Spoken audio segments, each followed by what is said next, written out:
Hello, hello, hello. This is Cherie Jones, founder of Thrive Time, and I'm here with my friend Pamela Foreman, who is a financial representative, to talk to us about some important things we need to consider at the beginning of the year. I've started last year, the last quarter of 2025. I had started an initiative called Thrive for Life, and Pam was with us in September because it was Life Insurance Awareness Month. And so now she's back at the top of the year to help us get some things in order as we look at the first 90 days of 2026. Pam, how you doing? I'm doing great, great, great. And how are you, my sister? I'm fantastic. So I wanted you to kind of share with us, it's January, beginning of January, the start of any new year. People make all these resolutions or affirmations and declarations about what this year is going to be for them. And before we were talking, you were saying like generally there are two things people focus on at the beginning of the year. What did you say they were? I said it's their weight, their health, and their finances, their wealth. So health and wealth, the two things that people generally, their resolutions normally have to do with those two things most times, right? And so, you're here today to talk to us about some wealth goals, and how we can, meet those goals. So I wanted to just turn it over to you and just tell us like one thing in particular, or two things that you would recommend that we can do to kick off the first 90 days strong. Yes, yes, yes, definitely important. The first thing are the credit cards. Credit cards are our worst enemy, right? Because those interest rates on those credit cards are so high, normally between 21 and sometimes up to 29%. And many times we're not looking at the interest, so we're paying the debt, the bill every month, and it's not going anywhere because you're paying interest on whatever that balance that's due. So it's important that we try to lessen using credit cards and use cash, okay, if you can, because you know what you're spending when you use cash. With credit, you just keep swiping and you're not even paying attention on how much you're using. So that's definitely important. And the other suggestion I have with credit cards, if you can, and if you get the offers in the mail, I get them a lot through Discover City, is the 0% interest rates for like 18 months, 12 months. Those are really good to apply for because you have a whole year with 0% interest, and they have what's called transfer balances. So you can transfer, you know, um, what's due on that credit card that you have that's between 21 and 29% over to a 0% and work on paying it off. So definitely let's use credit cards, try not to use them as much, use cash and apply for those 0% cards that can help you, get rid of that credit card debt.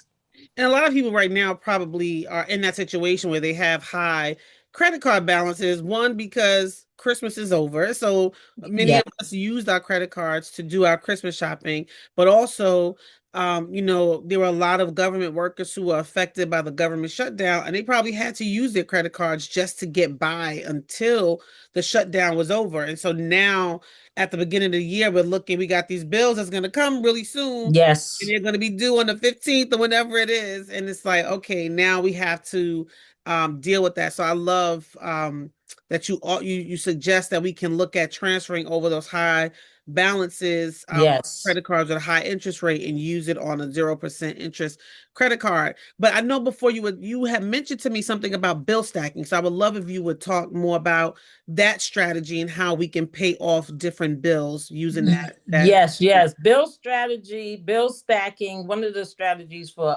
getting rid of those bills is called bill stacking.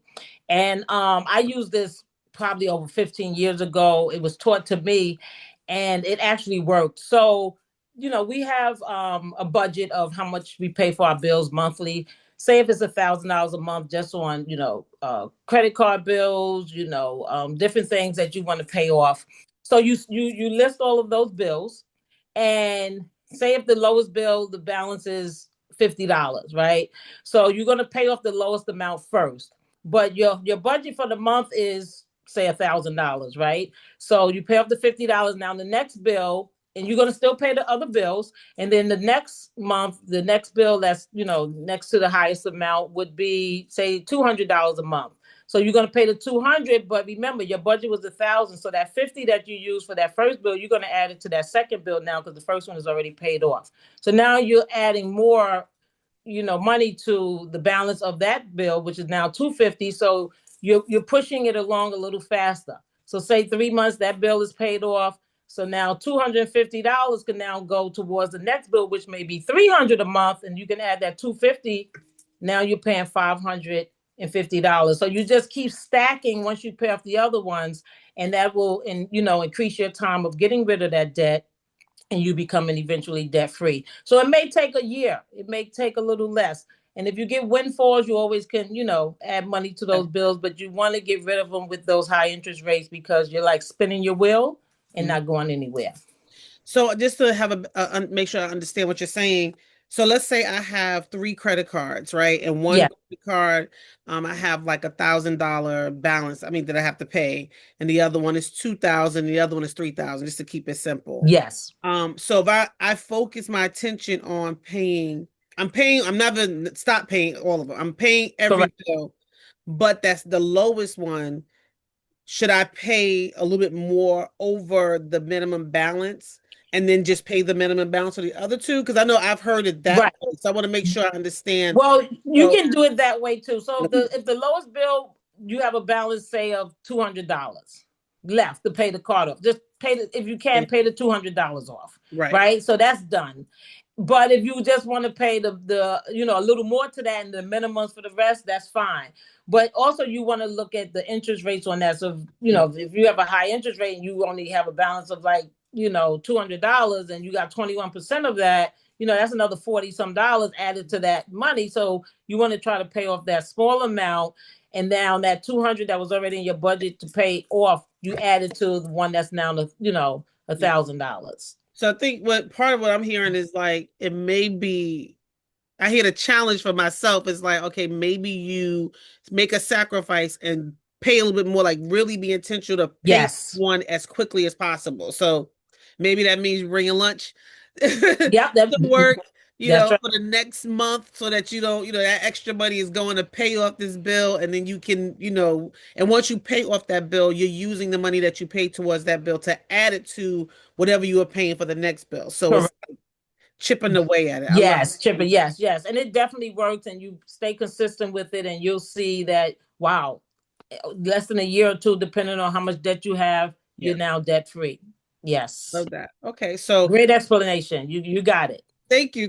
No, because I know so many of us, have that. We all, we use credit cards. We have debt. We want to be debt free. We don't want to be, burdened by our debt, and we can't really, secure of our future. So I would love for you to give us another tip in terms of how we are focusing on our wealth in this first 90 days. Yes, in the first 90 days, you definitely should be focusing on, investing your money, right? If you're working, of course, you should be investing with your job, 401k, 457, 403b, whichever area you work in, and definitely trying to put in the maximum amount. Because this year, the stock market, the S&P 500 is up 23%. Really great. So if you have money at your job, go back and look at mine and see how my how it I just get the statements and file them. I need to read that thing. Okay. Exactly. You need to follow it. You need to know where your money is being invested. The S&P 500 is the largest, and you have a lot going on there, very diversified. So you want to have money put away for the future, right? Most people are still working, and we don't want to work forever. So we want to have money later on, so we don't have to go back to work. We don't have to, say, oh, I can't, stop working because I have these bills and stuff to pay off. So investment is the way to go, because putting time into the market is what yields good results. So many people, become afraid of this, investing their money. What if I lose it? Yes, the money is going to go up and down. It's like our emotions. They go up and down, right? It's like life. It goes up and down. Everything is going to go up and down. If everything went up, then we wouldn't, learn and live. So it's going to go up and down. But if you're consistent and you're in it, you're gonna see good results. So just for an example, if you put, $50 away, $650 for the year in the savings bank, that's what you're gonna have, $650 and maybe 5 cents, right? But Right. if you put $50 a month away in an investment account, definitely you will see bigger returns on your investment. I love that. So What about, go ahead. nope, that's good. I was going to ask you, so I know there are people who have, like you said, with their jobs, they have their 403b, you said, or 401k. But for what about people who, like, I'm an entrepreneur, right? So those who may be self-employed and they don't have those retirement plans, what are some ways that they can also secure their wealth? Yes, definitely. They can, speak to me. Cherie will definitely, put my information in the chat. And I can share with them, a lot of different ways that they can start what's called a Roth IRA. They can start a retirement account. They can start a non-retirement account. If they have children, they can start children accounts to get them ready for, when they're preparing to go to college in 10, 15 years from now. So we have a lot of different avenues of helping people have money in the future, for their retirement. Definitely self-employed, you want to have that because, if you have none of those avenues through the city or government, what are you going to do at age 65 or 60, 59 and a half? And we don't want to, work forever. I retired from the city over 7 years ago. And, just having that time and money freedom is great. Yeah, I love that. I love that. So for the first 90 days, we didn't want to put too much on anybody's plate.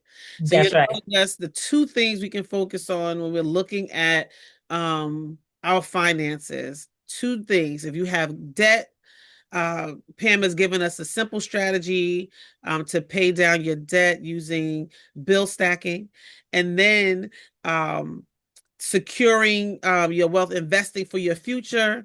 If you have your retirement plan at work, we need to max out and give as much as we can towards that. Right. If you haven't signed up for it, you should. I mean, that's just money being lost if you don't sign up for your job's retirement plan. And also for those who may not be added, maybe those who may be self-employed, there are options as well. And I will share Pam's information if you want to connect with her on a one-on-one basis to talk about your situation and how you can invest for your future and secure your finances for the future. Pam, thanks so much. This was a wonderful conversation. Thank you, Cherie. You're the best. All right. Bye. Bye-bye.